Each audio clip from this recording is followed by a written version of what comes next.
Welcome everyone to the June 6th, 2023 council meeting. Prior to the open session, council met for a closed session pursuant to section 239(2) and 3 of the Municipal Act SO 2001 C25 as amended.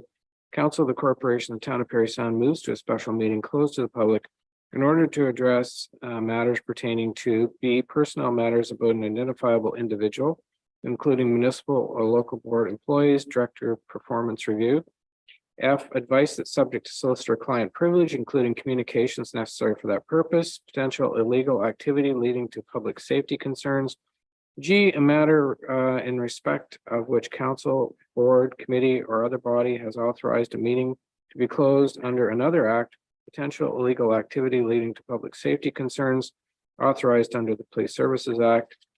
And K, a position, plan, procedure, criteria, or instruction to be applied to any negotiations carried on or to be carried on by or on behalf of the municipality or local board, guidelines on amalgamation, discussions, follow-up, position, fees, and charges to a board. That was, meeting was held and that was carried. Remind everyone that the meeting is live streamed and recorded and available on the town website at www.parrysound.ca.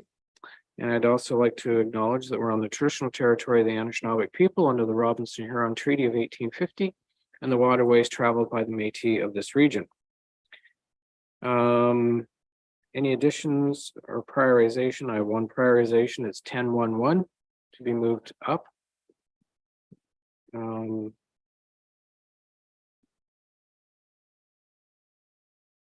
Nope. Okay.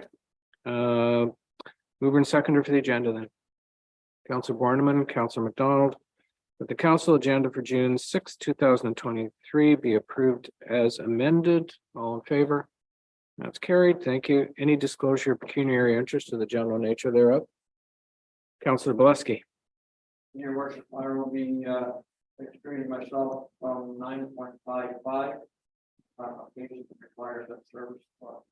We're not entering in any discussion or motion. Okay. All right. No other declarations. Then mover and seconder for the minutes. Councillor McCann, Councillor Boleski, that the minutes from the regular council meeting held May 16th, 2023 be approved as circulated. Any discussion or comments on those meetings? Seeing none, all in favor? And that's carried. Thank you. The public meeting is not happening at the moment. Questions of staff? Councillor Keith. Yes, thank you. I think the question would be for Mr. Cairns, but I'm sure it'll get cleared up. I'm just wondering, within the last 2 weeks, the CN track that crosses Cascade Street, I noticed there was some paving done on each side of that track going up the hill. And I was just wondering who was responsible for that, because it's still not too smooth. It's like a wagon going over. What's the scoop there and why did that happen at this time? Through your worship. So CN did inform us that they had some work to do on the crossing. It is in fact their crossing. Our road crosses their tracks, however. So we were aware that there were some complaints as to the smoothness of the crossing afterwards, and we contacted them and they are revisiting it. So we're waiting for that response back from them. Councillor Borneman. I guess we probably shouldn't hold our breath on that one, Mr. Cairns. On another note, I see some work has started on the fitness trail, and I've had some comments from folks in the community with respect to the materials that are being used and you know, the not pink granite that's being used. You know, the trail was constructed many years ago with pink granite, and there's some allegiance to that. Is there a reason that we're not using that material now? Is it not available, or is it just priced itself at a reason? Through your worship, actually we are using materials sourced from the same source as previously. So it is pink granite that we purchased. Unfortunately, I'm going to say quarries don't always perhaps cooperate in terms of the seams, the colors, that sort of thing. What you'll notice when it's stockpiled, it looked very gray, and we addressed that immediately. Once it's washed, the pink color tends to come out in it more. But it was sourced as pink material. And again, it's a bit challenging because there isn't a standard for the color or the amount of pink in the rock. And it is very limited in availability. So it's not like buying paint. Not like buying paint. Better get the right color. Counselor McCann. Thank you. This is for Chief Thompson. I noticed once again that there was some training activity underway this weekend. Maybe you could tell us a bit about that and how recruitment and training is coming along with the Parry Sound Fire Department. Through you, Mr. Mayor, to the councillor. Well, yeah, we had a big weekend this weekend. There was one day spent at the Carling Fire Hall for our 20 recruits from the 5 different fire departments that are participating in our recruit program. It was all day Saturday. And then on all day Sunday, the same recruits with a different group of trainers were at the Parry Sound Fire Hall, learning new skills and enjoying the company of each other. It's an extensive program. The province has mandated certification levels for fire departments that will be coming into effect in the coming years. And we're starting now with our programming to bring our training program up to standards so that we can achieve the certification that the province is demanding moving forward. It's a huge commitment on the part of the recruits. It's an 80-hour program. That's actually training at the fire halls. They also have to do self-directed training on their own, which I'm sure is going to account for almost as many hours before they get brought on to the various fire departments. And it's equally significant commitment from all the training resources that are being thrown at the program. Every department has members that come and put their time in and provide their guidance and expertise to the recruits so that when we bring these people onto the trucks, they are going to be functioning at a higher level than we've ever had them functioning before. So although exciting and a great deal of fun, it is a large amount of work for everyone involved in the entire program. So in the paper or online, there were several photographs. One of them looked like there was a makeshift type of a roof, somebody approaching it with a saw or some sort.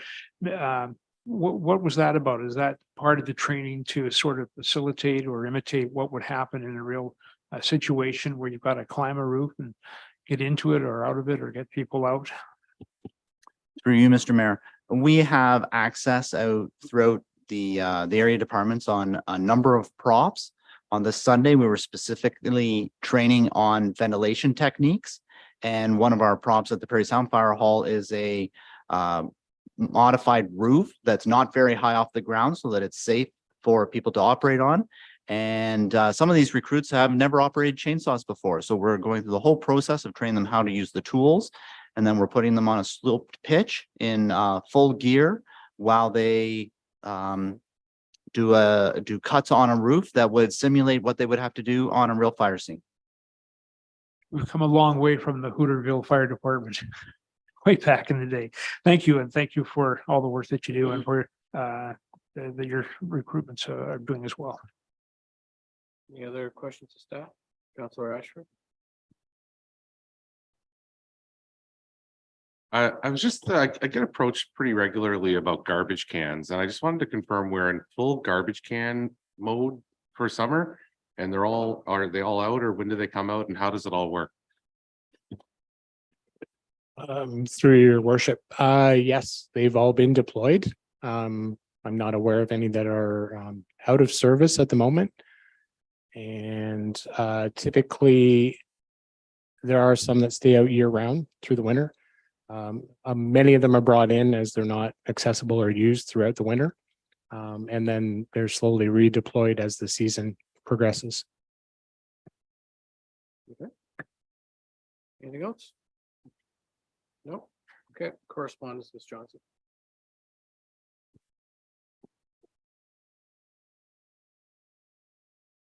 Yes, Your Worship, we have a number of items of correspondence this evening, more than usual. The first is the copy of a letter from the City of North Bay to the North Bay Parry Sound District Health Unit. And council may recall that it passed a resolution regarding calling upon the province to deal with food insecurity. And this was initiated by the North Bay Parry Sound District Health Unit, looking for various municipality support. So this is one in addition to the one that we sent, and I'm sure there are others that went as well. The second item is from the 295 McPherson Squadron of the Royal Canadian Air Cadets. It is a request for a tag day on Saturday, June 10th from 9 to 4 at various locations. And there is a resolution on the agenda this evening to support that. The third item is from the Parry Sound High School with a request for funding of their food program. There are two requests, actually there's three requests on as correspondence this evening for funding. And this one does not meet the eligibility criteria of the municipal assistance program. So it's entirely in council's hands if they wish to provide some funding. The fourth item is from the SOAR rope skipping team. Also request then for funding for an international competition that some of their athletes are involved in. They identify a number of fees that are involved, $10,000 in total.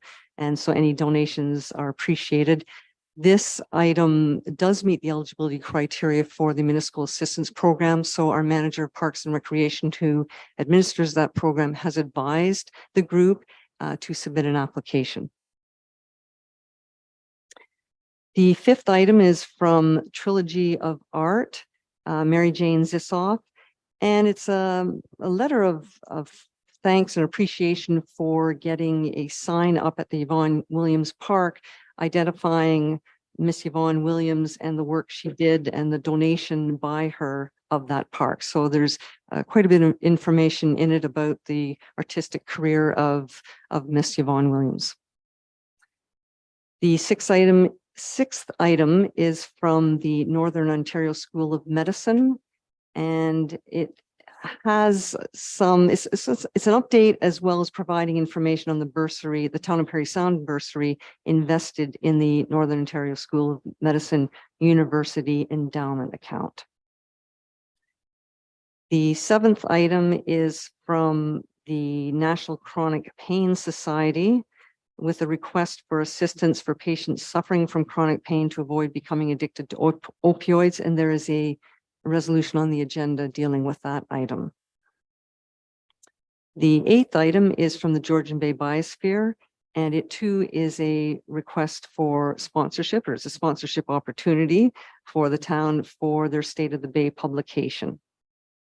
And that would be also at council's discretion to provide anything there. And the last item is a request from the Longest Day of Smiles, an organization that deals and repairs assist with cleft surgery of children who are afflicted with that. And they're looking for a resolution of a proclamation request, and there's an item on the agenda for that. And that's the correspondence. Thank you. Now deputations. Our first deputation is from Sarah Wallace, YMCA Employment and Learning Services, and an update on the labor market. Welcome.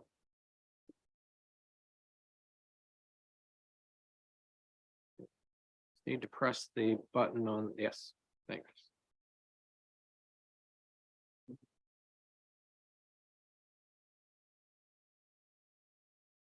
There we go. Thanks. Oh, look at that. Okay.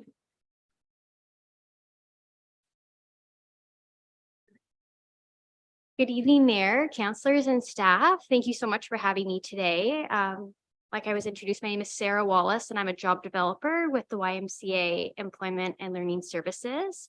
And the reason why I'm here is to not ask for a financial contribution of any kind.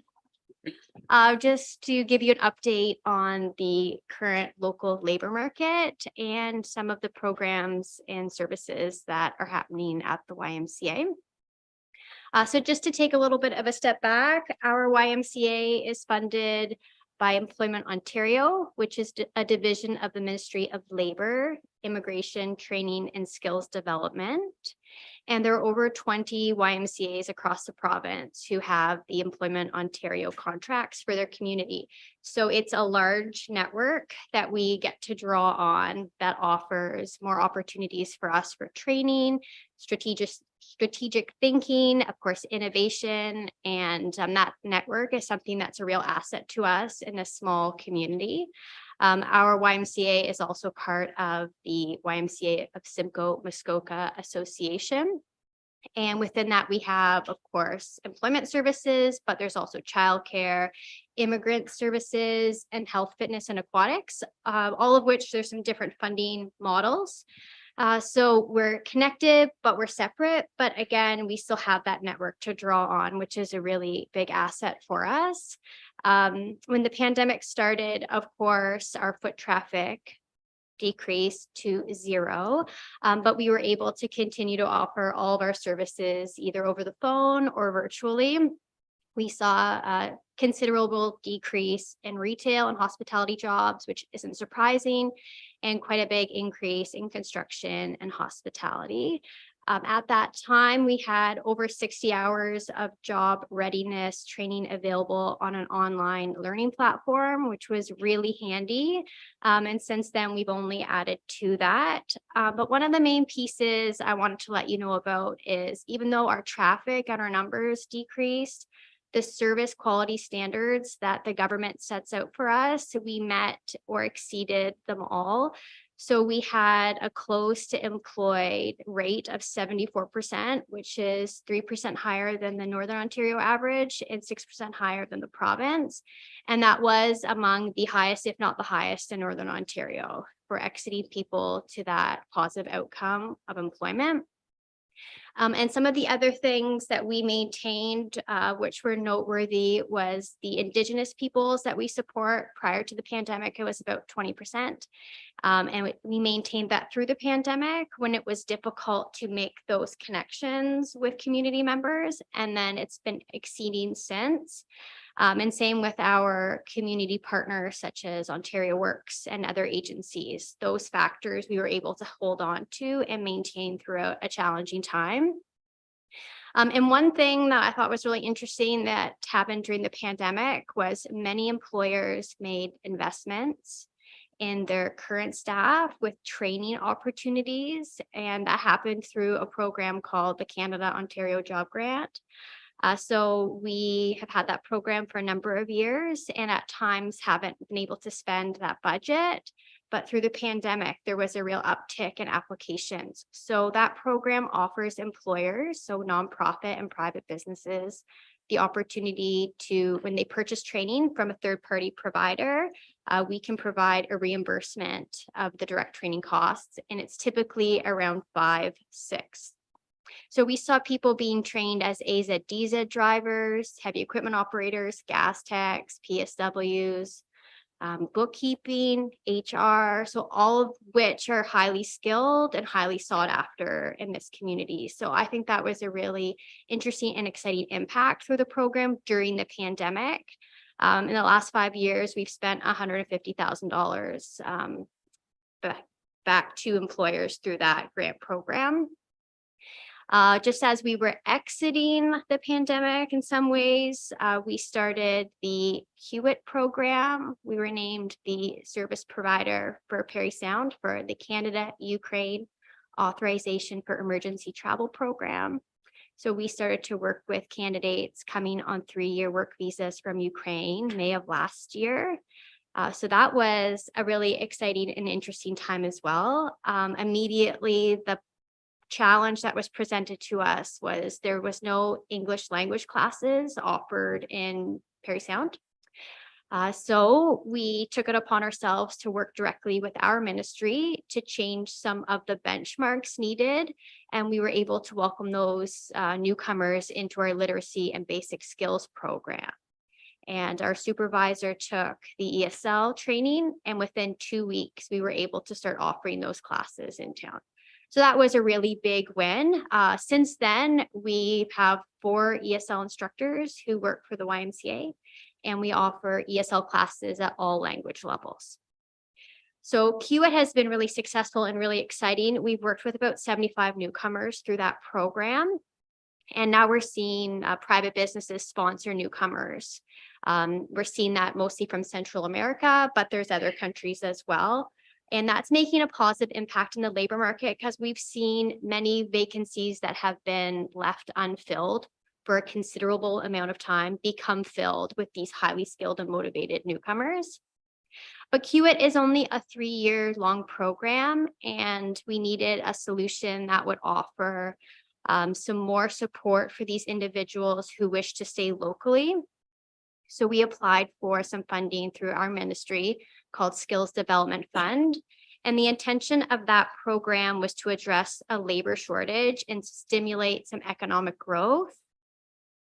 And this SDF program, we were successful in obtaining. And through that, we're able to offer more enhanced English language classes and newcomer services, specifically around supporting people with permanent residency, so that we can create meaningful and sustainable employment opportunities locally, which is really exciting. So over the course of 2022, we worked with 1,100 unique job seekers. Typically, it's between 60 and 80 employers a month. And we anticipate that we'll have even more people served this year. We're still doing outreach opportunities at all the First Nations communities and quite a bit on the east side of the west part of the district. And we still have youth and student opportunities as well. We're connected to the high school. So all of those really wonderful things that we did pre-pandemic, we've got back to, but we've exceeded that high quality standard and innovated in many, many ways. So what I'm asking of you is if you know of a job seeker looking for work or an employer looking for support, we would love a referral. That is one of the most critical parts of our business, is having those referrals from community members. So that concludes what I had to say. If you have any questions, I'd be happy to answer them. Thank you. Any questions from council? Not seeing any, so thank you. That was very thorough. So, Short and sweet. Thank you very There you go. much. thank you very much. Oh my goodness, here we go again. Just the front button. Front, no, I on was right the here. face. There. Yeah. Yeah, we're good with that. Yeah. You too. Thank you very much. Our next deputation is from John Jackson. Come on. Welcome, John. I think you know the button to press there. There you go. Thanks, council. Always belated, but I obviously was welcome. So thank you very much for allowing me to speak. We tried to have Daryl Kelleher here to speak to the matter, but due to conflicts, he wasn't able to. So I'm obviously here to speak to the proposed development charges bylaw. I believe in my interpretation, we're almost there. I think we've got 2 matters of concern. One's a little bit smaller than the other. One's a little more critical. The first one relates to, and it's not so small, but it relates to the non-residential fees that are ultimately going to be proposed. And the one concern that the group has talked about is the competitive disadvantage to the town for such a fee. Just as an extreme example, if you're having a 50,000 square foot commercial development with our fee, it's going to get close to about $500,000, where Gravenhurst, Bracebridge, it would be about 125,000, and that's a disadvantage, I believe, for our community that you may want to keep top of mind. The second concern that I call a critical one is the matter relating to the proposed option 3, which I think is the one that we're gravitating towards. And that's where the blend occurs between development charge numbers and fees and charges, wastewater and water charges. We like the rates fundamentally in option 3, but it's the protections that are afforded under the development charges provisions that were a concern to the group, and particularly as advised through Mr. Kelleher's analysis. I think that these are benefits that are believed to be both in the interest of the town and the development community. And I'm not sure if council got into the weeds on this, but one of the submissions by Daryl Kelleher listed those concerns about the provisions for fees and charges outside the development charge process. And I invite you to go and look at those, but the additional rigor that's afforded by the DC umbrella, I think is critical to both the town and developers in terms of transparencies and accountabilities. I would actually hope that you just take a look at those, because we feel that that might be something so important to us that it could be something that might have the group consider an appeal.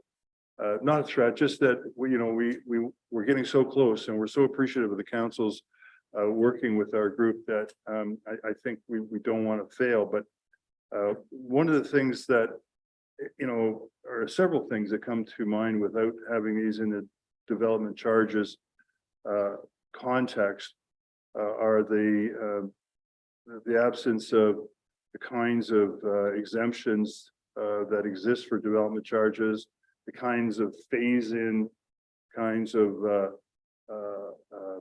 concerns, which I think are critical to the whole rationale for the phase-in structure that the province has put in place, and that is that they don't want the housing, I suppose, industry to come to a rigid stop because of development charges, nor I don't think this community wants that as well. So again, there are no exemptions. That those incentives are likely to be gone. And also, I know it's kind of a we look the other way, but if Seguin does proceed, we know they're looking at a development charges bylaw themselves, but if there comes a time when we work together towards a kind of a mutual development servicing arrangement, it's going to be seamless if everything's under the umbrella of development charges versus whether it's broken up between fees and charges and development charges. It becomes very confusing. And my understanding is that no other municipality in Ontario does it that way with that kind of blend.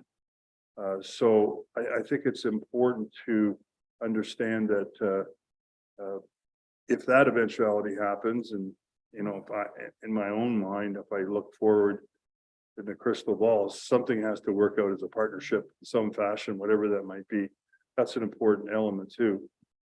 And I know these 2 points that I'm bringing forward are difficult to consider tonight's potential adoption for the development charges bylaw, but I think they're important to have you further think about them. I think at most it might result in a 2-week delay before you adopt the bylaw. We're not under any particular gun other than we want to get these charges in place. Obviously, we don't have a development charges bylaw, so we don't have an expiry kind of threshold here. So we're asking that those important considerations, which are 2 final items that I think would cause the group to be supportive are worth looking at. And we invite you to reach out to our guy, who's been in the business for almost 20 years to assist if necessary. So leave that with you, council. And thank you for this. Thank you. Yeah. Any questions? Mr. Jackson? Thanks, Not council. seeing any. Thank you. Thank Okay, you for thank you. coming out. Okay, we've got reports. We'll start with Councillor McDonald.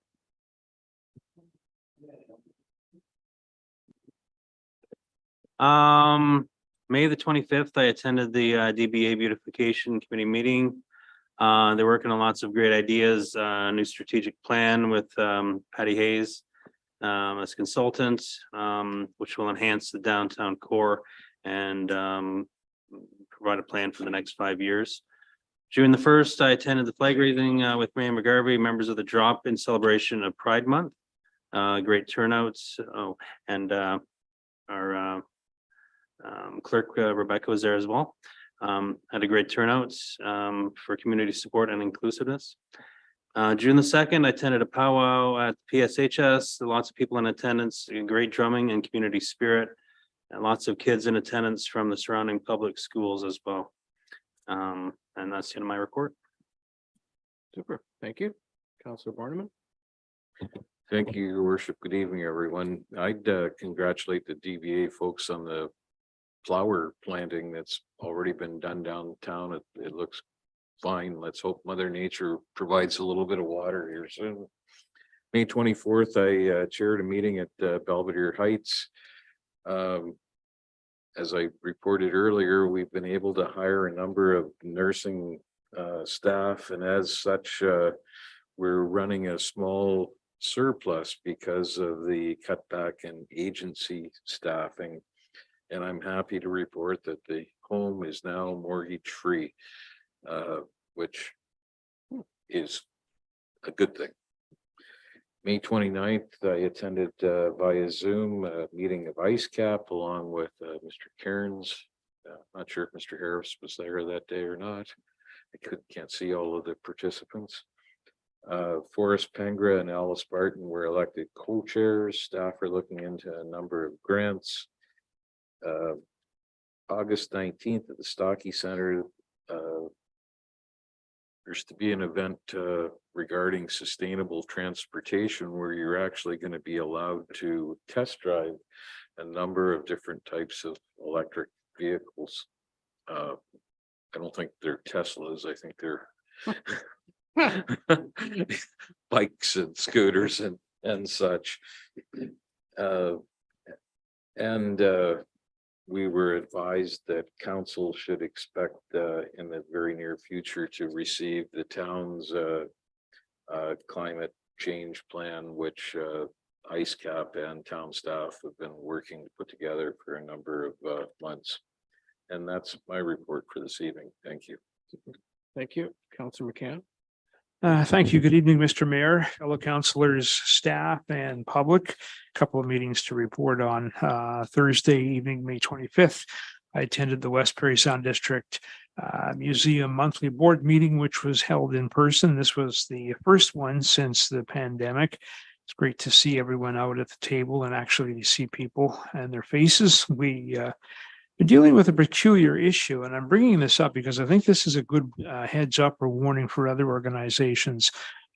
We were connected with a third party that provided content for some subject material that was placed on the museum's website, which of course was for the benefit of that party. They used a photo that had breached some copyright rules and ended up costing the museum some time and some money, although that hasn't been totally reserved yet or figured out. So we've been negotiating with the license holder, but this should be a warning to be extremely careful in using photo content that is most likely owned and copywritten by someone and who could take you to task for it. So do be very, very careful. There's lots of sources online for stock photo. You pay a couple of bucks and it's yours to use forever. So be careful there. We're also reviewing our bylaws in order to meet new rules coming up from the Ontario Not-for-Profit Corporations Act.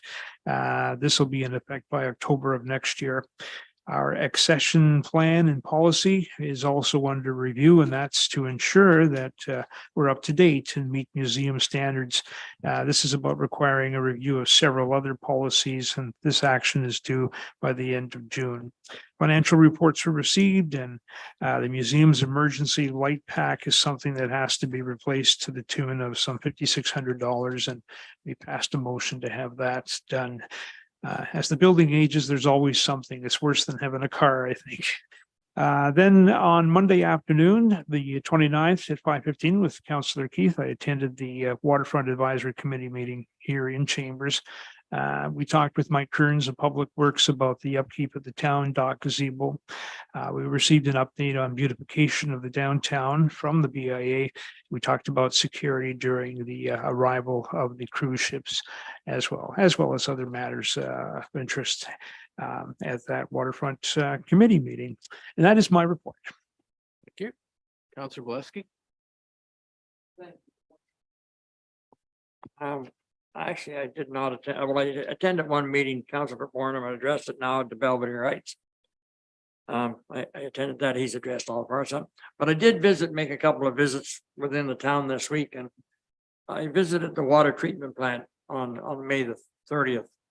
I was given a tour by manager Kyle Hall. This plant's most of the councils are aware of it. This plant is very impressive and very well maintained. It was interesting to note that the water coming into the plant was meeting and under standards for some of the required testing. It's better than what we have to put out even. We have a great water supply that we surely should be looking after in this town. I also visited the wastewater treatment plant on June the 2nd. I was given a tour by manager Jamie O'Neill, I'm sorry. Again, as the plant is a little older than the treatment plant, water treatment, but it is very well maintained and efficient. It was interesting to note that staff can generally note the health of the plant by the operations of it itself, almost prior to the instrumentation identification of any of it. The water coming out of it was a potable water. Both plants were a pleasure to tour, with all staff willing to assist me in understanding the operations. And I suggest that any councillor that hasn't been through the plant should, because it's well worth seeing. And I thank them for doing it. Thank you, and that's it. Thank you. Councillor Ashford. Not too many meetings over the last bit, but I did want to bring some attention to a spring performance of the Georgian Bay Winds. They did a great job, and one of our very own Megan, who kind of takes care of everything down in the building department there.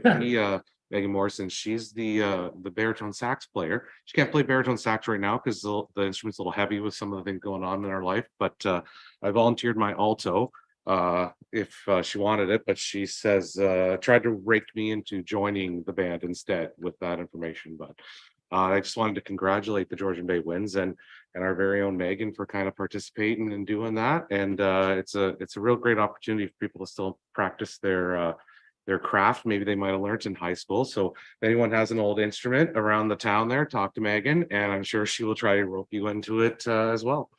And the second thing that I was bringing up has just escaped my mind. So that is an even shorter report. Thank you guys very much. Thank you. Councillor Keith. Thank you, Mr. Mayor, fellow councillors, staff, and the public. First of all, I continue to attend the cruise ships with my little sign welcoming people when they come on board in our community. And so I think this is really great that we're having these ships come in, and the more welcoming we can do, in my opinion, can only be seen in a positive light. I attended the Provincial Offenses Advisory Committee meeting. The positive is that when I look at the statistics for the whole of the North Parry Sound area, is actually doing better than many of the other northern areas in the amount of revenue that has been collected over the other previous year's quarter. However, I should indicate that revenues are still down for the past 3 years, but we're better than many. For the first quarter of this year, the ticket issuance in the Parry Sound area has been up 18%. That's a positive. There was more recently a court municipals administrators conference, and what it is hoped for that there will be some legislative amendments so that, for example, fines, although none of us would like to have a fine, I'm sure we all know that fines can be deterrent. And if the fines were higher, as the amount has not been increased in many years, I think that would be a deterrent. Furthermore, what is being looked at is trials in absentia, that happening virtually, because we know that virtual matters have been happening for the last few years, and it's just a thing of the future and the present. So we are hoping there can be some changes there.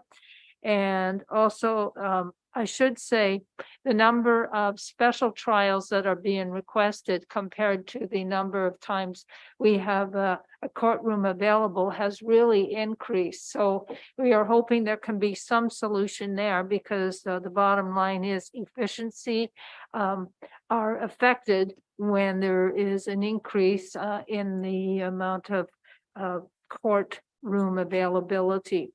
On another note, as mentioned by Councillor McCann, I also attended the Waterfront Advisory Committee meeting. I would only add that there was a couple of other discussions. One was in the hopes that the washrooms down at the town docks would be able to be open longer periods, because we can appreciate an obvious need. And the other thing was in reference to the dock being more accessible. And there was just some discussion over at what point will it be possible, or at least being considered, for the town to take over the dock in the future. But those are matters that there's going to be need to be a lot more information, more discussion, and frankly, more money. Thank you. Thank you. So council, staff and public, May 23rd at 11 a.m. Navi from our economic development off department, and I attended the cruise ship and SATIC. This was the first visit for this ship in Parry Sound, and we were welcomed aboard by the captain, and the captain gave us a tour of some of the ship. This ship can carry 230 passengers and is cruising the Great Lakes for the summer, and then we'll head to the Arctic. I have to say that it was an amazing ship inside, like done up just really, really, really nice. And we got to be up on the bridge, which was pretty cool. And anyway, so passengers were out and about the community, went on the Island Queen for a cruise. A number of passengers went up on flights at Georgian Bay Airways. Bikes were available to rent, and there were bike tours. Local businesses had brochures at the check-in station on the dock, and there was a fair bit booked before the passengers even arrived. So, there are some people that like to say that nothing goes on and that people go elsewhere when these passengers are here, but there is a lot that is done locally and supporting local business, and they do get out in the area. I saw them around town with their GPS, getting their GPS coordinates or whatever on their phones, and they seem to be having a really good time. So let's keep this positive and try to make sure that we're finding great things for people to do. At 1 p.m. on the 23rd, I attended the West Parry Sound Economic Development Collaborative meeting, which was held at the Archipelago Township office. We reviewed the findings that the consultant did with municipal elected representatives and staff, which is in preparation for the strategic plan that they're preparing for. May 24th at 8:30 a.m. I attended the Canvic 8 conference here in Parry Sound at the Stocky Center to bring greetings from council and welcome the delegates. This conference brings scientific minds from around the world here to Parry Sound to meet and share their projects. I asked for a show of hands to see how many people were actually from outside of Canada, and about 2/3 of the participants, which there had to be at least a couple of hundred people there from like as delegates. About 2/3 of the delegates were from other countries. So not only are we getting some of the brightest scientific minds in the world here, but they're coming from other countries to be here in Parry Sound, which was, I think, we're extremely lucky to have a conference like that here. And I have to thank Martin Stillman and his organization team for putting this event together. May 25th, I had an AMO executive meeting. And then May 25th at 6:30, I had an EMS land ambulance meeting, which there were a few new people on hand for the event, which was great to see.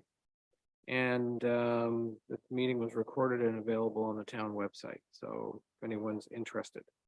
June 1st at 5:15 p.m., as Councillor McDonald mentioned, we raised the pride flag at the town office.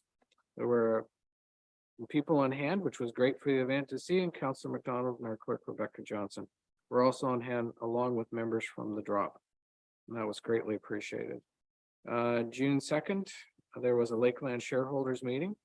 When the synopsis comes out from the meeting and is put together, it will be shared with council. The shareholders, this was interesting. The shareholders were asked who had the first electric vehicle in their fleet out of the shareholders. Thus, we are the first ones to have an electric vehicle in our fleet. So I thought that was pretty cool. So that's my report.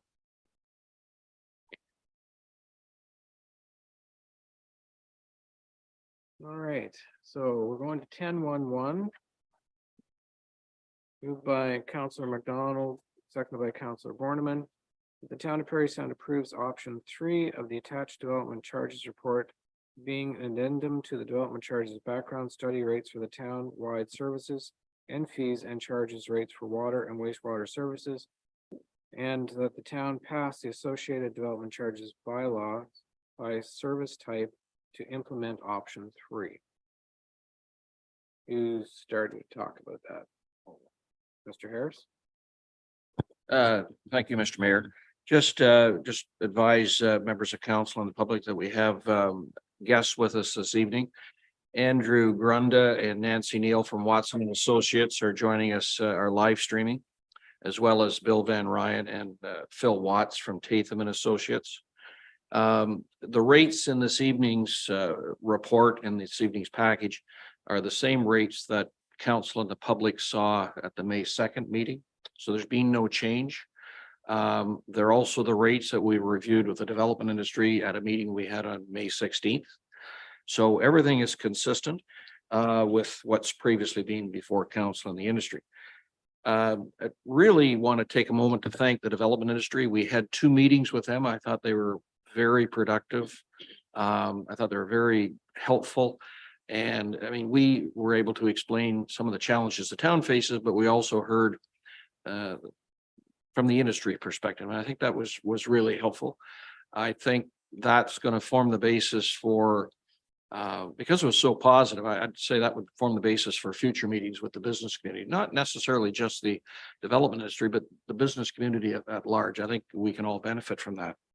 I believe we're able to strike the balance, and that was the word that I think we heard most often, was balance. The industry's primary concern was the rates were too high. And was never intended that with the rates that we would charge, but rather the rates that we could collect under the legislation.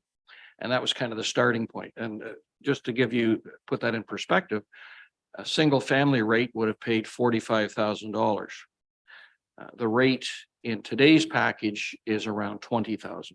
So we've made significant strides to achieve the development industry's objective of lowering the rates, cut in half. And they now compare, the residential rates compare favorably with those in Huntsville, Bracebridge, and Gravenhurst. So I think we've achieved much of the goal that we wanted to achieve. We'll open it up for questions, but I did want to thank the senior leadership team who was directly involved, our consultants, the development industry, and anybody else that was involved, because this has been a long time coming, but I think it's a critical next step to ensuring we have primarily the capacity, wastewater capacity and water capacity to continue to have growth in the town. Thank you. Councillor McCann and then Councillor Borneman. So I certainly am in favor of option 3. I mean, it's not a perfect world, and there's always something that's left behind. If we could have it all, it would be great.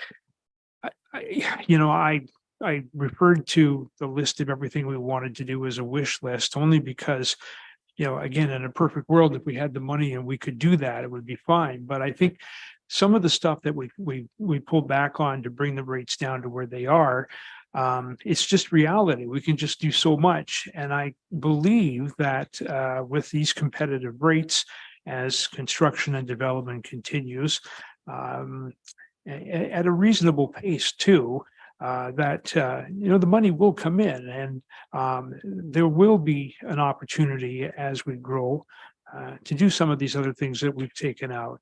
So I think we're making very effective baby steps by making that wish list a little smaller. And I was pleased, and I've heard from some of the people in the development community who seem to be pretty happy with option 3. So I'll be voting for that. Councillor Borneman. So yeah, it's pretty easy to see that negotiations went fairly well by the lack of attendance here this evening.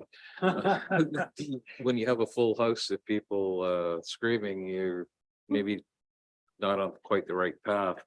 Mr. Jackson, just a short while ago, made a comment that kind of caught my ear, Mr. Harris,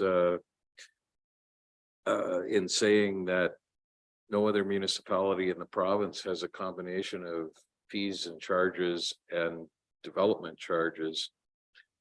I wondered if A, we're aware of anyone else who does it this way, and B, if you could maybe explain the advantages of continuing with the fees and charges rather than going all the way towards a development charge regime. Mr. Mayor, through you, I've got a couple of comments, and I might turn it over to Andrew to see if he has anything to add. We're aware that there was a court case in Kingston. The city of Kingston had fees and charges, and it was challenged for, I think, water and sewer. It was challenged in Kingston 1. I don't know if they have DCs for other services, but certainly the municipality's ability to use fees and charges for what we're using it for, held up in court.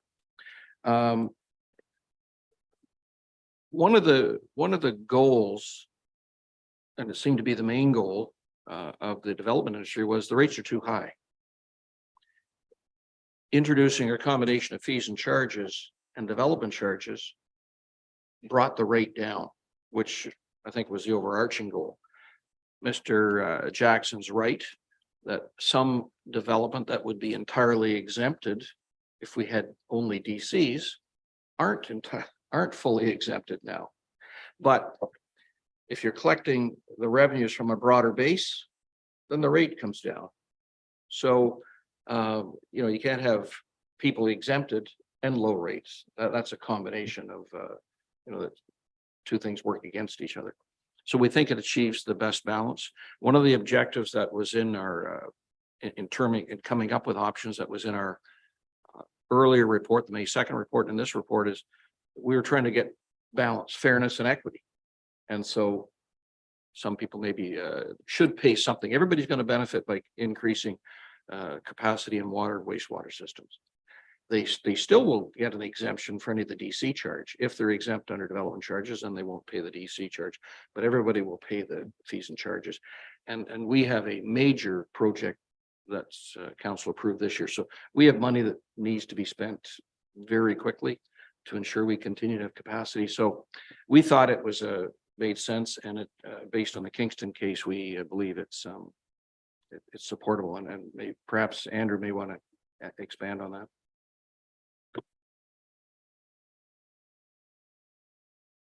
Mr. Grenda? Are you frozen? He's not blinking, so.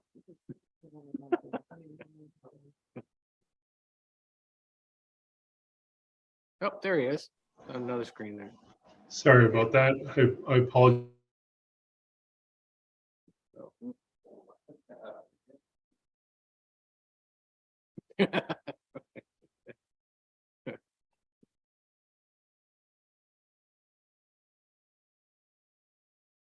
You still got two of them up there?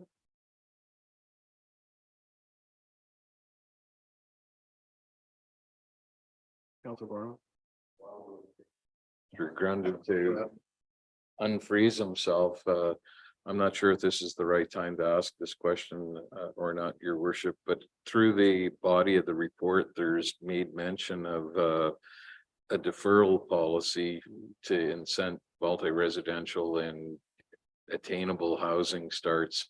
When can we expect to see that being brought forward? Through the chair, Councillor Borneman. I can't commit to the next council meeting, but we'd certainly like to get it in, if not the next, the second council meeting from today. It's on our radar. We want to get it done. We've done a little bit of research. We have a couple of legal questions outstanding that are with the lawyer, and we haven't heard back from him. So, and then we've reached out to our lawyer to give us some examples. Watson and Associates have provided a couple of examples of deferral policies. One of the big issues with deferral, building permit is withholding a building permit to enforce collection is a very powerful tool.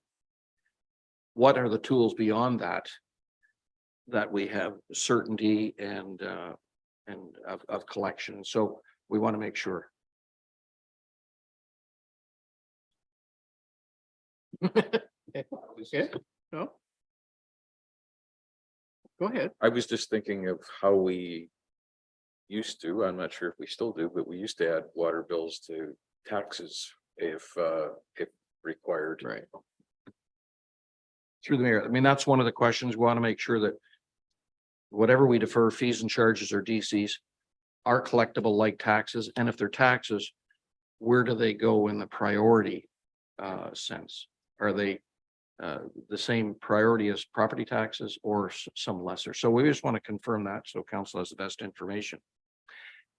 And sorry, if I just want to, if condos are early, you're likely going to see a deferral policy apply. And the developer owns the condo and then other people own it after the deal, after they purchase it.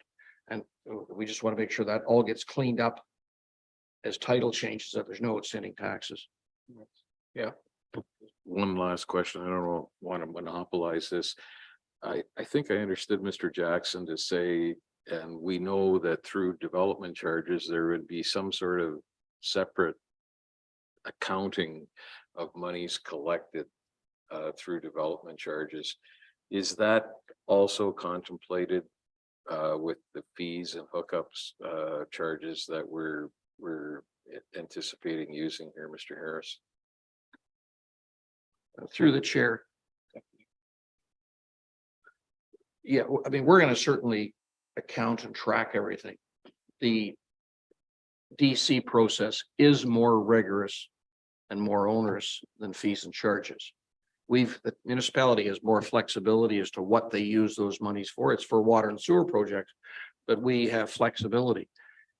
As you've probably recall in at previous meetings, you have a list of projects that you're collecting for, and you need to spend the money on those projects. So we have more flexibility depending on needs. If something comes up that we weren't aware of and it's water and sewer through fees and charges, we have flexibility to deal with it. But there's still a rigorous account. Yeah, Ms. Phillips. Yes, through you, Mr. Mayor, I just could follow up with that the town has a reserve and reserve fund policy. And each year we annually report on what reserves and reserve funds that we hold. So in that fashion, it's still quite like regular and routine, the reporting to council. although it's not under the Development Charges Act, but as a follow-up. Mr. Grunda. You're back. I apologize. So I believe the question was with regard to other municipalities using fees and charges in place of development charges for capital needs of growth. Yeah, there has been a history here where there has been municipalities that have used them. Development charges is the predominant basis, but there are still some that continue to do so. For example, in the city of Kawartha Lakes, they use a combination of both development charges and municipal ag capital charges for an area with respect to wastewater in that community. The municipality of Angelo Tassuanio uses municipal ag capital charges. And as mentioned earlier, the city of Kingston previously did have a combination of both municipal ag capital charges that they refer to as impost fees and development charges jointly, paying for respective services. However, in 2019, they migrated entirely to DCs. So just to give you some context. Okay. Yeah, I know it's kind of garbly what you were saying, so maybe, yeah, go ahead. I mean, Mr. Grunda, commented that yes, Kingston does have fees and charges in DCs, and I think it was Kawartha Lakes that has also fees and charges. So there are other municipalities, although full development charges is the dominant method used by municipalities. It's not the only situation. Okay. Any other questions? Comments? No? All in favor then? And that's carried, none opposed.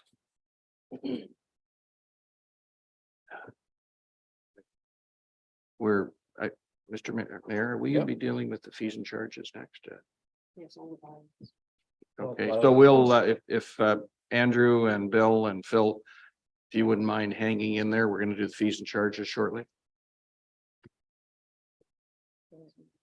Yep. Moved by Councillor McDonald, second by Councillor McCann, that bylaw number 2023-7346, a bylaw to establish development charges for the town of Parry Sound for ambulance services be considered as read a first time. All in favor? That's carried. Are all members in favor of having the second and third readings? That's carried. Moved by Councillor McCann, second by Councillor McDonald, that the bylaw above mentioned be considered as read a second and third time, passed, signed, and sealed. Discussion. Yeah.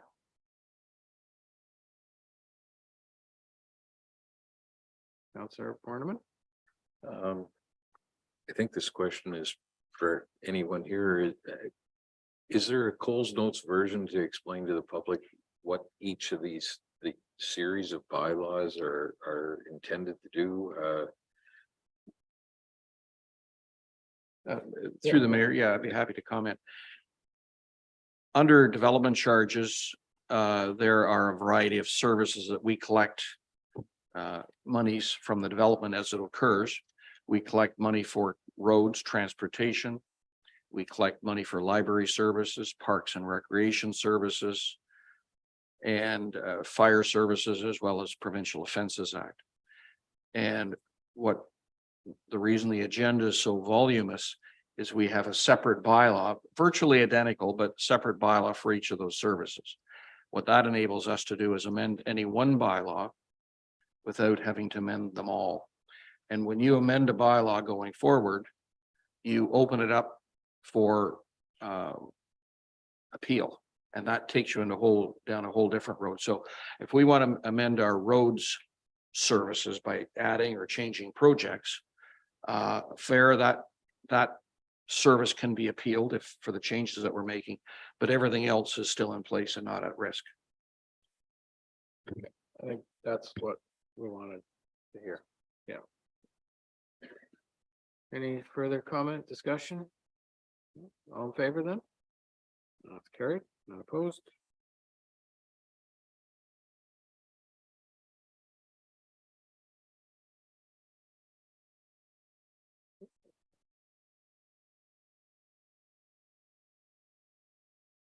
Moved by Counselor McDonald, second by Counselor McCann, that bylaw number 2023-7347, being a bylaw to establish development charges for the town of Parry Sound for fire protection services, be considered as read a first time.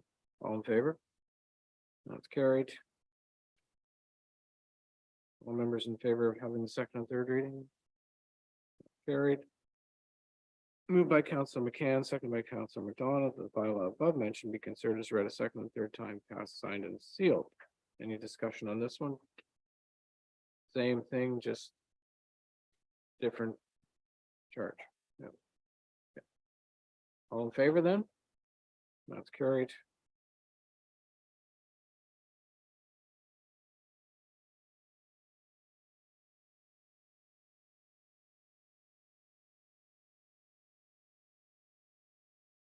Moved by Councilor McDonald, seconded by Councilor McCann, that bylaw number 2023-7348, a bylaw to establish the development charges for the town of Parry Sound for library services be considered as read a first time. All in favor? That's carried. Are all members in favor of having the second and third readings? That's carried. Moved by Councilor McCann, second by Councilor McDonald, the bylaw above mentioned be considered as read a second and third time, passed, signed, and sealed. Any discussion, Councilor McCann? So I'm just curious, and I know I asked this question, and I think we did get an answer from our consultant, but maybe again, just to refresh my memory and maybe for the benefit of the public. So in this case, we're a little bit unique here in Parry Sound that the board owns the building. Whereas in most other municipalities, the building is owned by the town. So there's more of a direct emphasis on the board to maintain the building. How does that make a difference to the development charges that would be forthcoming on behalf of the library expenses? Maybe someone could speak to that. Through the mayor, perhaps Andrew, if he's got his internet working, did you hear the question? Yes, I did. Can you hear me okay? Okay, now, yeah. Okay, thank you. Yes, so in our response letter, we had addressed this matter in that the municipality does not need to own the asset to have a capital obligation of spending towards the capital asset.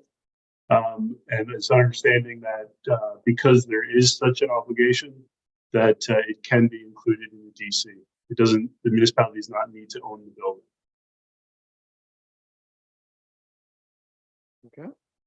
So if I heard him correctly, he's talking about an obligation then. So, We can put money towards the library. okay, so when so with the library and with aging, the problems with the aging building and such, this is money that could go at some point in the future. When we're trying to fix, whether it's HVAC or whether it needs a new foundation or what have you. Just through the chair, just to be clear, development charges are for new capital infrastructure, not replacement and repairs. So if the town was growing like many of the communities in Toronto and the GTA, you could collect development charges to build another library or expand a library, but you can't use the money to repair what you have. Okay, thank you. We can add to the collection of books, Yes, but you can't just replace books. okay, all right. Councilor Borneman, you're good? Okay. Any other questions, comments? No, all in favor then? That's carried.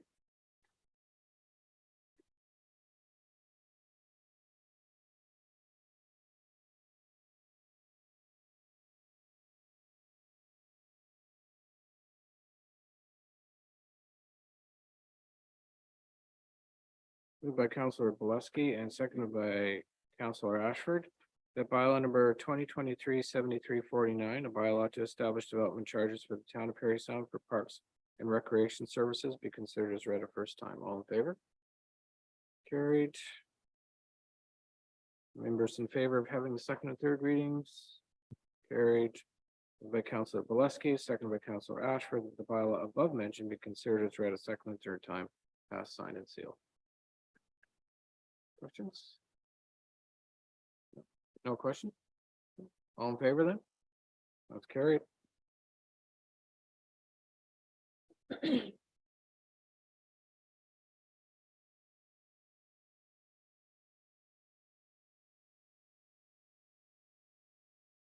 Moved by Counselor Bolesky, second by Counselor Ashford, that bylaw number 2023-7350.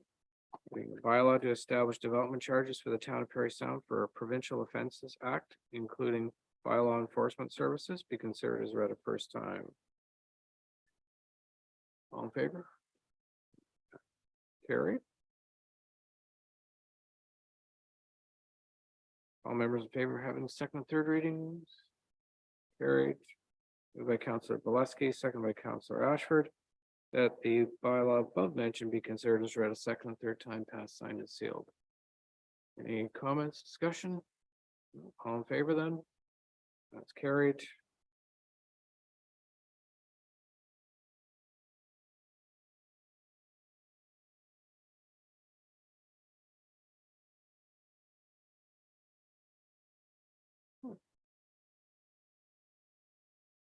Moved by Counselor Keith, second by Counselor Ashford, that bylaw number 2023-7351, a bylaw to establish development charges for the town of Parry Sound for services related to a highway, be considered as read a first time.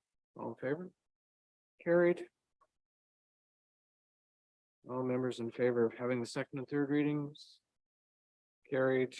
Moved by Counselor Keith, second by Counselor Ashford, that the bylaw above mentioned be considered as read a second and third time, passed, signed, and sealed. Any comments? Nope. All in favor then? That's carried.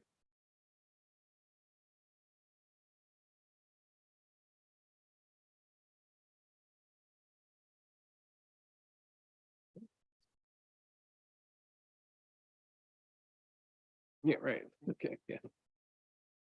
So moved by Counselor McCann, second by Counselor Borneman, that bylaw number 2023-7352, a bylaw to update water and sewer servicing fees using the definition of dwelling and non-residential development types that are consistent with the definitions in the development charges bylaw, be considered as read a first time. All in favor? Carried. All members in favor of having the second and third readings? Carried. Moved by Counselor McCann, second by Counselor Borneman, that the bylaw above mentioned be considered as read a second and third time, passed, signed, and sealed. Discussion? All in favor then? That's carried.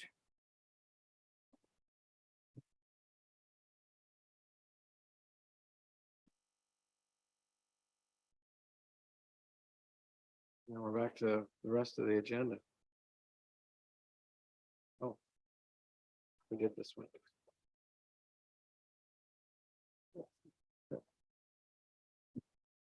So item 911, moved by Counselor Keith and second by Counselor Ashford, that council direct staff to submit a request to delegate with the appropriate provincial minister on the following topics. 1, support for more homes in West Parry Sound, and 2, funding for critical infrastructure. Any discussion?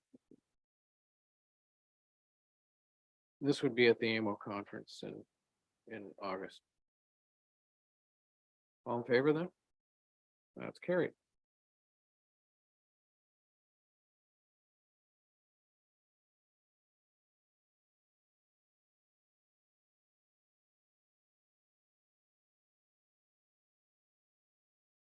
Moved by Counselor Ashford and second by Counselor Bolesky, that council received the Blue Box Transition Update Report for information purposes.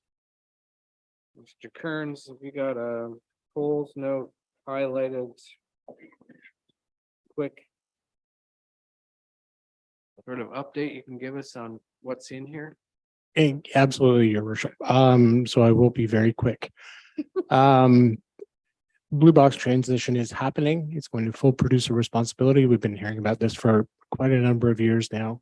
Municipally, transition dates are set. Ours is January 1st, 2024. We are actively working with circular materials to understand what their asks and wants are if we were to consider becoming a contractor to them through the transition period of the 2 years from January 1st, 2024 to January 1st, 2026, when the entire province transitions. Right now, we have more questions than answers. That's why I wanted to get some information in front of council, kind of get it back on everybody's radar that it is coming. We do have more questions than answers right now in this whole process. One of the things to remember is one of the important things, once full transition happens, essentially municipal borders are no longer in play in terms of the provision of blue box services. So we could see quite a change in the way in which services are offered in each municipality. It'll essentially be up to the producers at that point. So once we have those further answers, we will certainly be bringing more information back to council. Thank you. Any questions? All in favor then? That's carried. Thank you.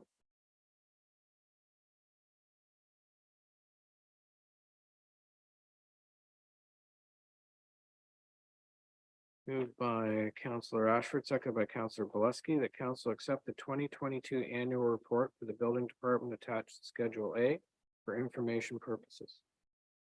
Any discussion on the report? Any questions for Mr. Vandermeer since he's here tonight? Councillor Borneman?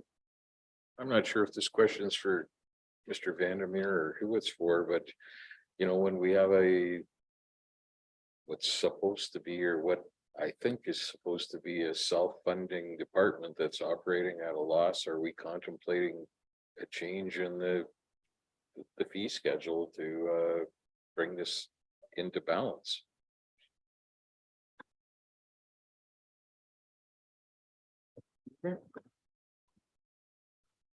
Through you, Mayor.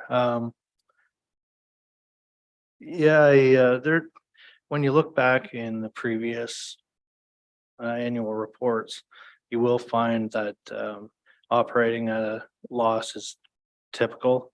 It's typical across the board, across municipalities around Ontario.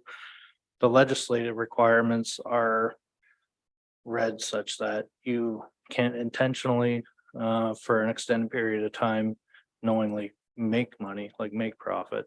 If there's on occasion a few years where you end up coming out ahead of your expenses, then a reserve account is available to put those funds in. So it's not abnormal. Obviously, if you read this report for last year, we did come up a little shorter. The rationale is in the report basically of some larger projects being delayed, so they didn't materialize into the revenue that we were budgeted for. Councillor Ashford? How's staff and the supply and everything you need to run the department well? Is there anything we need? I know like Archipelago was looking for an inspector for a million years though, and I don't think they're happy still. And you know, where are we sitting with all that? And is there anything we can do for you while you're here? That we can maybe plan for 2023 to make things better? Thanks, through your worship. I would say that over the years, there has been more additional requirements through the code and through the process that we find can add to time spent on each application, things like that. So, you know, when you look at it as a per application basis, you could say that we probably want to spend a bit more time on certain ones. And, you know, obviously all that adds up. With the current resources that we have and the expected activity that we're going to have, we'll be looking at, and we have looked at some other options. I believe you may have already discussed some of that before, but there's a couple different options that I've talked about with our director, and hopefully we'll keep talking about that. But yeah, at some point, to maintain or increase our customer service level, obviously, we would need to do something in respect to additional help from manpower wise, yeah. Council Borneman. Does the online application assist? Yeah, that's a good question. I would say people are still getting used to it. So the ones, I'd say we have several or, a handful of frequent applicants. So we have some local designers that will apply on behalf of their clients. So they're getting used to it. So that does tend to speed things up a bit. But I think the majority of the residents typically aren't looking to do more than 1 or 2 permits on their property in their lifetime at that property. So, and because it's so relatively new to them, there is a lot of back and forth still on that. So that can take up, a bit of additional time, but once people get the hang of it, then it's a lot better, yeah. Any other questions? Nope. All in favor then? That's carried. Thank you.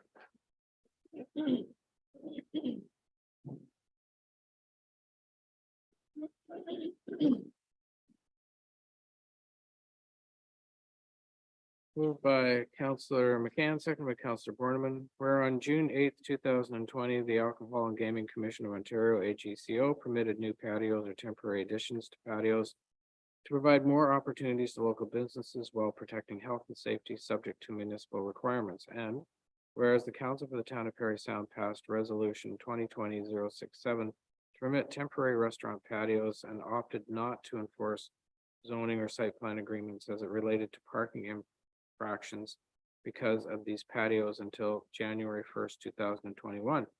Whereas the Council for the Town of Parry Sound passed Resolution 2022-020, which extended the timelines of Resolution 2020-067 to January 2022.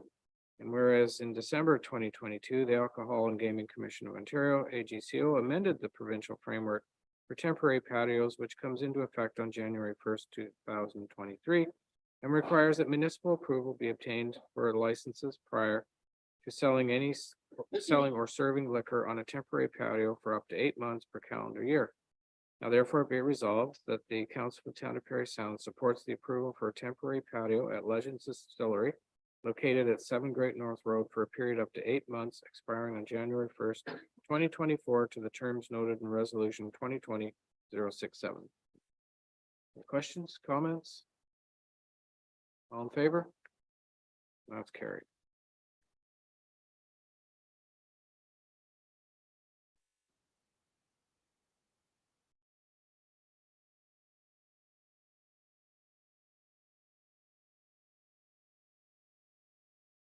Moved by Councillor Borneman, second by Councillor McDonald, whereas the property owners at 65 James Street are submitting a temporary sidewalk patio application to the Downtown Business Association for the 2023 summer season. And whereas the Alcohol and Gaming Commission of Ontario, AGCO, amended the provincial framework for temporary patios, which comes into effect on January 1st, 2023, and requires that municipal approval be obtained for licenses prior to selling or serving liquor on a temporary patio up to 8 months per calendar year. Now therefore be resolved, the Council for the Town of Parry Sound supports the approval for a temporary patio at Country Kitchen Restaurant located at 65 James Street for a period up to 8 months expiring January 1st, 2024 in order to permit alcohol sales. All in favor? That's Kit. Oh, sorry, Councillor Keith, okay. Yes, thank you. I do have a question. I've been thinking about, for example, this patio here. This street, James Street is a very busy street. And I appreciate the need and the creativeness of wanting a patio in that location. But what I'm wondering about is as the patio is on the town parking area, if there was an accident, does the liability insurance that the town has, does that protect the town? in the case there was an accident? I'm just been wondering about that.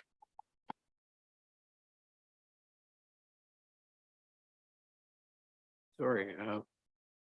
Hey, Mr. Rand can answer that? Okay, all right, sorry. Okay. Mr. Yeah, Kearns? yeah, excuse me, through you, your worship. So just to clarify, so the actual patio applications in the DBA area come through Public Works. This is a little bit different because they're looking at alcohol after the fact. So but in that initial application process, they are required to have us as an additional insured on an insurance policy that indemnifies us for that purpose. Thank you. I feel better. So we're, any other questions, comment? No? We're good? All right, all in favor? That's carried.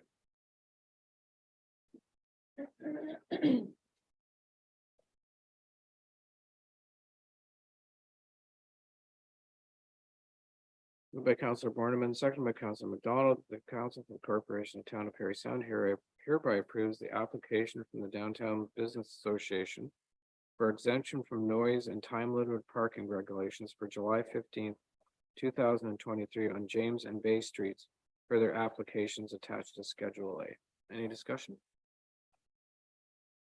All in favor then? That's carried.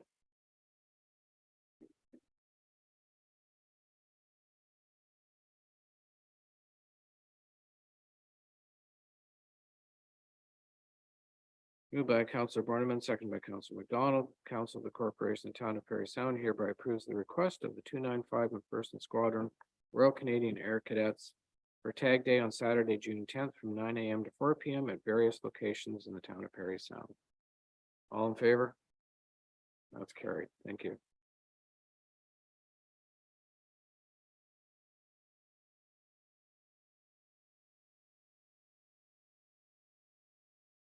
Moved by Councillor Borneman, seconded by Councillor McCann, that the Council of Corporation of Town of Parry Sound hereby supports the Parry Sound Family Health Team funding application for expanding and enhancing Mr. Gillespie, which one were you declaring conflict on? Oh, it's not this one. Okay, all right. The Council of the Corporation Town of Parry Sound hereby supports the Parry Sound Family Health Team funding application for expanding and enhancing interprofessional primary care teams per endorsement letters substantially in the form attached to Schedule A. Any discussion? All in favor? And that's carried.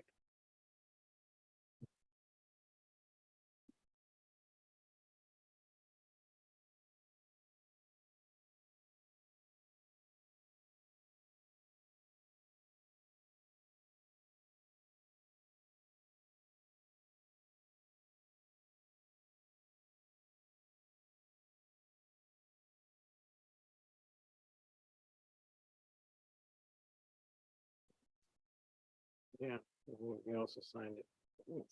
So Councillor Ashford signed that, but you signed it as well, so maybe give it to Councillor Keith and okay, we'll do that. We'll do this one. Moved by Councillor Ashford, second by Councillor Boleski. Whereas prior to being repealed by the Modernizing Ontario Municipal Legislation Act 2017, Section 386 of the Municipal Act 2001 allowed for a municipality to retain surplus proceeds from tax sales within their jurisdiction. Whereas the current public tax sale process is a burdensome process to a municipality that invests a considerable amount of time and money recovering these proceeds for the potential sole benefit of the Crown in right of Ontario. Therefore, be it resolved that the Council of the Corporation of the Town of Parry Sound supports the town of Essex in their reinstatement of previous legislation that permitted municipalities to apply for and retain surplus proceeds from tax sales in their jurisdiction, and further directs that this resolution be circulated to the Ministry of Municipal Affairs and Housing, Ministry of Finance, Ontario Municipal Tax and Revenue Association, Association of Municipalities of Ontario, MPP Graydon Smith, and all Ontario municipalities. Any discussion? Councillor McCann. Just perhaps more of an explanation for the public's benefit as to what this is all about. Ms. Phillips. Sure. Through you, Mr. Mayor. So a number of years ago, legislation changed where after tax sale proceeds that were paid into court would automatically remain. It used to be that municipalities would be able to apply into court to have those proceeds after a time period returned to the municipality. But after the legislation changed, it remained with the court and it doesn't now get remitted to the municipality after the time period is passed. So that legislation changed related to those proceeds. So that's the history of what happened there. Okay, thank you. Anything else? No? All in favor then? That's carried.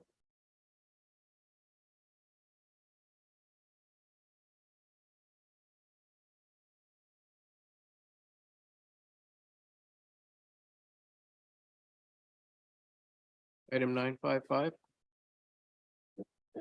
Moved by Councillor Keith and seconded by Councillor Ashford.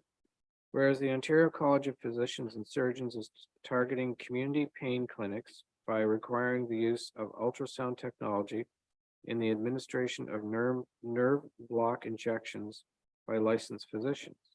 And whereas this requirement is not mandated for physicians in any other capacity such as epidurals in hospitals.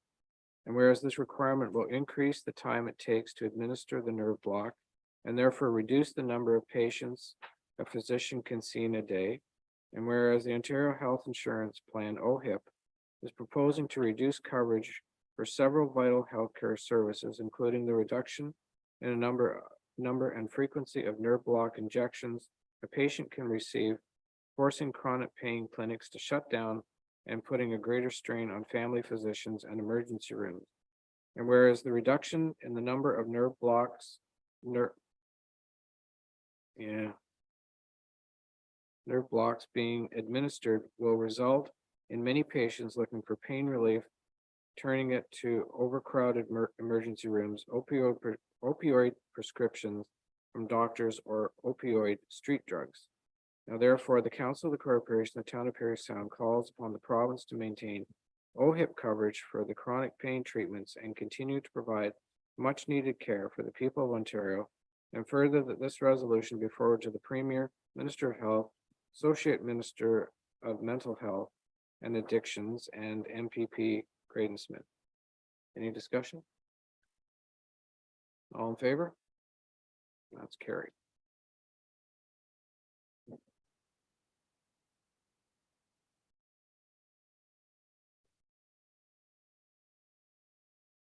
Moved by Councillor Keith, second by Councillor Ashford.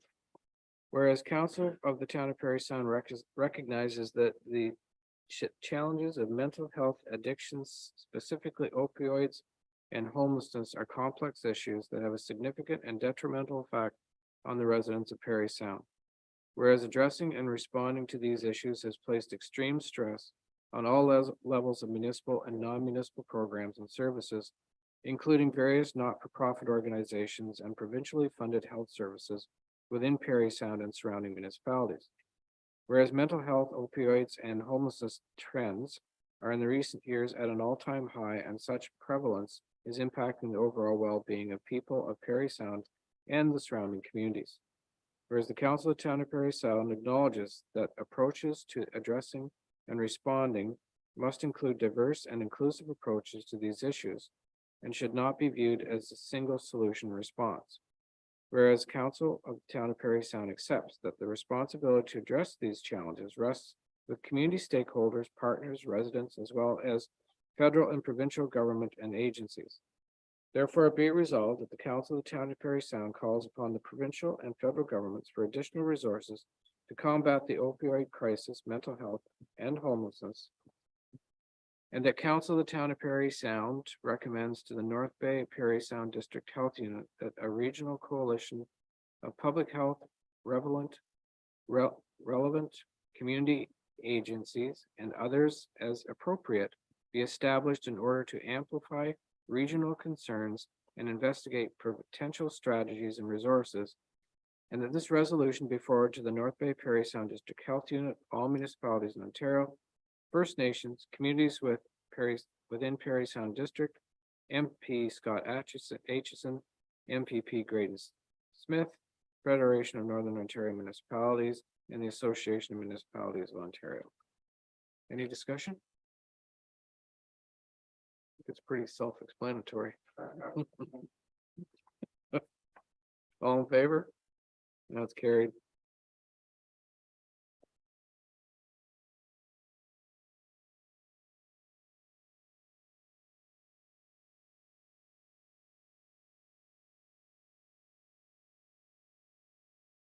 Moved by Councillor Keith and second by Councillor Ashford, whereas Operation Smile Canada is a global medical charity providing free, life-changing surgeries and medical care to children born with cleft conditions around the world. And whereas every 3 minutes a child is born with a cleft condition, and the lack of access to safe, effective surgery means that easily treatable conditions like a cleft lip, a cleft plate can become fatal. And whereas Operation Smile Canada believes that every child born with a cleft condition deserves exceptional surgical care, and whereas the longest day of smiles will continue to unite Canadians from coast to coast as they raise awareness and funds. And whereas on June 18th, 2023, citizens of Parry Sound are encouraged to learn more about how to support this worthy cause by visiting www.longestdayofsmiles.ca. And whereas our community can help celebrate the longest day of smiles by posting hashtag longest day of smiles on social media. Therefore, on behalf of the town of Parry Sound Council, hereby proclaims June 18th, 2023 as longest day of smiles and recommends this thoughtful observance to all citizens in our community. All in favor? That's carried.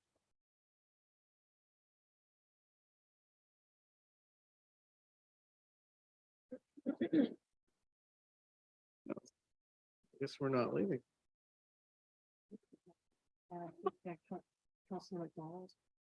Oh, Councilor McDonald? Yeah.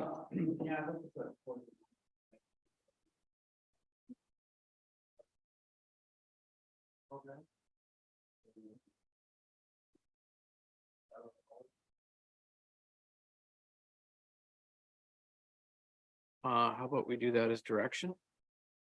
Okay, and staff can bring that back to the next meeting. Is that fair enough? Sorry, Councillor Ashford? Can we just add to that direction that they be asked to research other sources of revenue? Because there generally is quite a few sources of revenue for the food programs in schools. What I've heard is. Oh, your microphone. Yeah, what I've heard is that the revenue that they have had has been severely depleted this year. And they're at a shortage. So this would be more or less to carry them over and into next year as well. But yes, there certainly is revenue options for grant options for them. It's just been exhausted this year. It's been in such high demand from what I've heard. Councillor Keith? Well, I would hope, I'm willing to support, but what I would hope is that there's an examination of how much funds there is so that when we just hear an amount of money, if there's another need that comes up, I would like to be balanced or fair. I think that's why we're direction, so that we can get something back from staff. Yeah. Okay. 'Cause, yeah, we do need to be accountable for that. Yeah.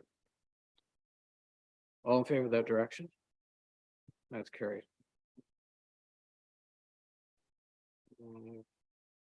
Before I close off, Councillor Borneman, you were mentioning one about investigating some bylaws.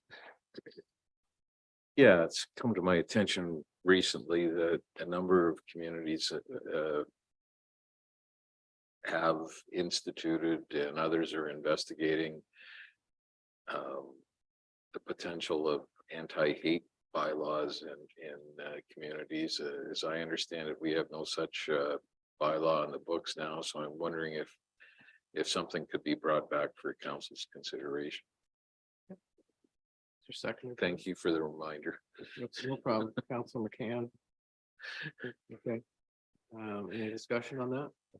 Council McCann? I'm wondering, certainly I support this, I second it, but what about provincial and federal anti-hate laws? Are we not covered by that? Like, would they necessarily take care of a local problem? This would be part of the direction Okay, to investigate all of. yeah, Find that out. Okay, thank you. any other questions, comments? All in favor then? That's carried. Thank you. So moved by Council McCann, second by Councilor Borneman, that bylaw number 2023-7353 to being a bylaw to confirm the proceedings of council be considered as read a first time. All in favor? That's carried. All members in favor of having the second and third readings? Carried. Moved by Councilor Borneman, seconded by Councilor McCann, that the bylaw above mentioned be considered as read a second and third time, passed, signed, and sealed. All in favor? That's carried.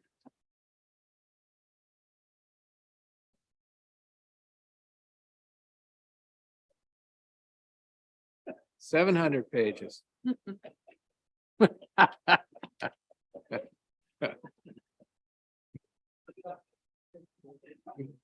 Prior to adjourning, I'd like to offer the following information to the public regarding the next council meeting. The next meeting of council for the town of Parry Sound is scheduled for Tuesday, June 20th at 7 p.m. The meeting will be held at the town of Parry Sound Council Chambers at 52 Seguin Street, entrance via Gibson Street. Will be live streamed and recorded. All regular council meetings are held at 7 p.m. on the first and third Tuesday of each month, except January and August, where there's only one regular scheduled meeting. Council meeting schedule, notices of special council meetings, complete agendas and minutes, and instructions on accessing live streamed and recorded council meetings are all posted on the town's website. Go to www.parrysound.ca and use the search bar. Your TV airs council meetings on Saturday at 9:30 a.m. following a regular council meeting. And for Cogeco listings, contact www.yourtv.tv. And thank you, everyone, and have a good night.